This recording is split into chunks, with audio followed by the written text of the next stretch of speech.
Good morning, Manish, and welcome to the question Morning. and answer session. So, COVID 19 has necessitated a shift to digital efforts, we would say. As soon as it happens, everybody went on their WhatsApp or their webinars. Not Mhm. really a transformation by pharma. And it did reduce some barriers, though, because it was not done before. So, suddenly the rep, as Atish Mojumdar said in his session, the rep till now was coming home to rest from his day's work, and now he had to pivot and say, no, I'm not going home to work, it's work from home. So he had to do his work remotely. So what are your views, Manish, on the sustainability of such efforts in the future, considering that Indian pharma model is largely risk averse? So Mhm. how do you look at the future? The path forward is very clear. I think the speed we will move or the industry will move is a matter of the ecosystem or how some companies will take bets. Maybe some startups will challenge the incumbents very strongly and maybe increase the pace of innovation and pace of change. But I think the path forward is very clear. And as I see some analogs, I worked in the pharma industry, the US as well. Even there, the change has been slow. I think the rep-driven model continues to be dominant, and rightly so, because it's still a fairly relationship-driven industry, and there's a lot of elements, as I discussed in one of my slides as well. I think the job that a rep has, and I think a lot of it cannot be supplanted by digital tools. But I think the integration of the digital tools into our business model, some parts of a value chain, some startups will come, will challenge us severely with a lot of money from private equity, and then we'll be forced to take up those measures. I would say, I think, in terms of the transformation of a business model, or at least the integration of digital into our business model, is a given. I think no one can deny that. So we definitely have to work towards integrating these efforts into our business model.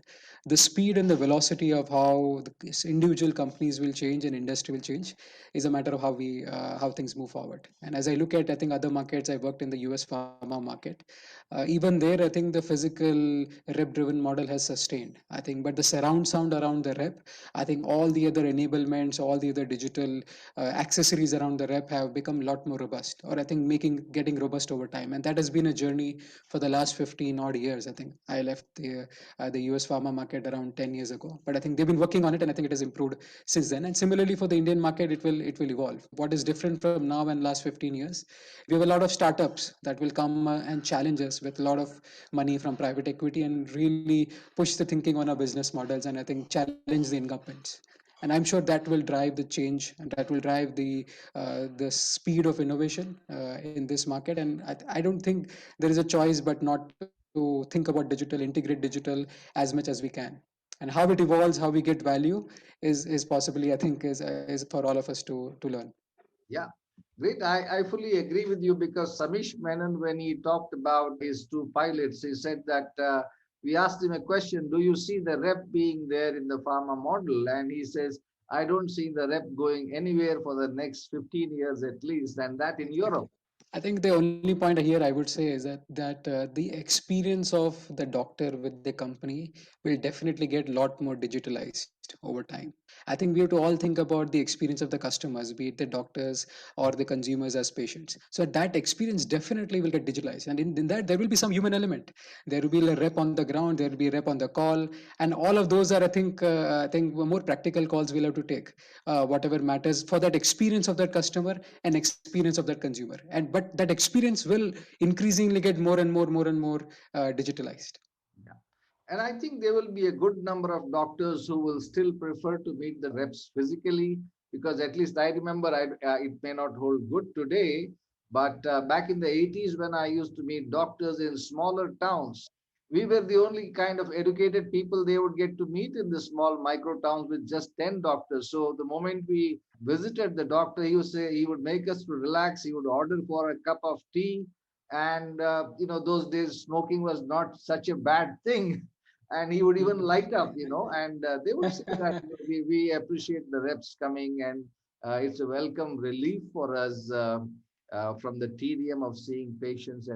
So there are, I think, a good number of doctors because we have some really fabulous reps also who are able to strike up a wonderful one-to-one conversation. So I think it'll all be kind of a evolving thing where there are those who will do very good with the physical connections, and there are those doctors who will do very well with the digital. So as you rightly said, it all depends on the customer and his preference as to what is the channel he would prefer. So this was an amazing slide that you shared, Manish, that even among the digitally savvy companies, only 1 in 3 get it. And in the traditional industries like pharma, it's even lesser. So probably this could be quite an intimidating thing for pharma leaders to take up. So what can pharma leaders do to enhance the or improve the chances of success of their digital transformation efforts?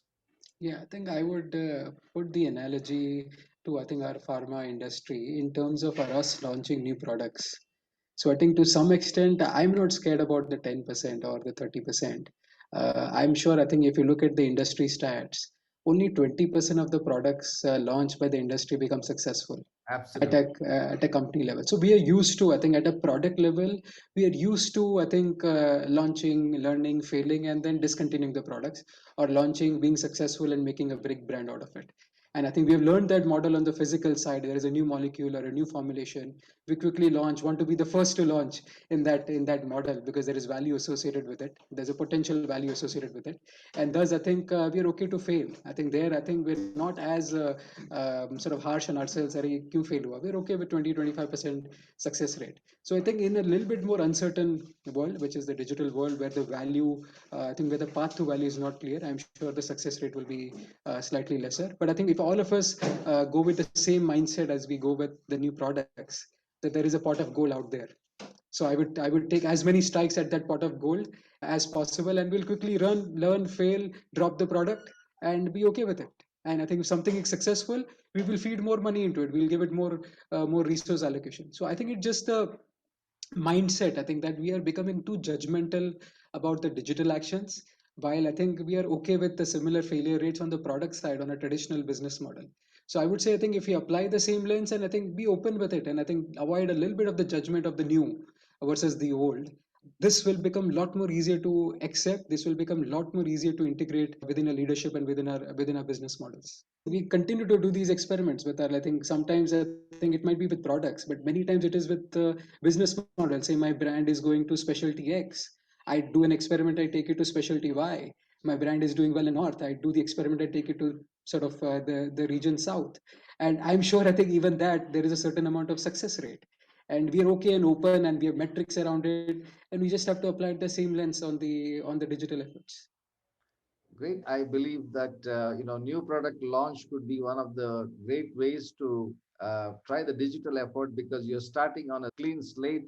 And we Yes. had a good session by Mr. Sanjeev Navangul on that, and says that go for it. If you're launching a new product, experiment with a digital platform because even if you fail, like you said in your session, fail fast and take the learnings and move forward. So this is a very nice term, vanity to value.